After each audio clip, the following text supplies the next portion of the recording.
We know where we're going, out of the EU, Brexit, and when we're going to get there, in about 2.5 years' time.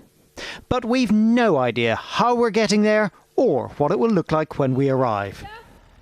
Today, the Prime Minister set off to sound a tough line on immigration and the single market. The UK will be leaving the European Union. We're not asking ourselves what bits of membership we want to retain. We're saying what is the right relationship for the UK to have to the maximum benefit of our economy and citizens of this country. Jeremy Corbyn! But Labour suspects she is too easily being dragged away from the idea of the single market by her backbench MPs. Is the Prime Minister really willing to risk a shambolic Tory Brexit just to appease the people behind her? So Labour want a vote on Britain's Brexit strategy before negotiations start. Haven't they got a point about not wanting to give away the negotiating strategy before starting negotiations? On day one, they will be telling 27 nations what it is that they want. On day one, those 27 nations will be asking them the 170 questions, if not more than the ones that we've asked.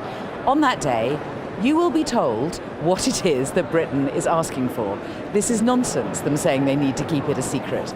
There followed calls from all sides for a vote before Article 50, the process of leaving, is triggered. This place, in keeping with the greatest traditions of the mother of all parliaments, should hold this government to account for what it's going to do now, since the government does not have a mandate on how to exit the European Union after the referendum on the 23rd of June. This place must vote on Article 50. I really do think that it is imperative that we do that. But the government held firm there would be no vote.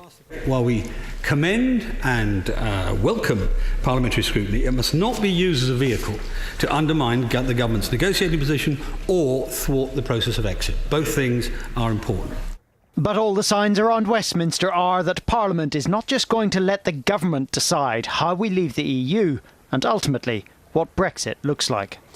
Now, if all of this sounds like slightly tedious political process, well, I'm afraid it is, but it's important because, of course, nobody got to vote on what sort of Brexit they wanted to see. And MPs think that as people's representatives, they should have a say, and they think that they're dragging the government in that direction. The government's concern is that with most MPs opposed to leaving the EU in the first place, they will hold the whole thing up.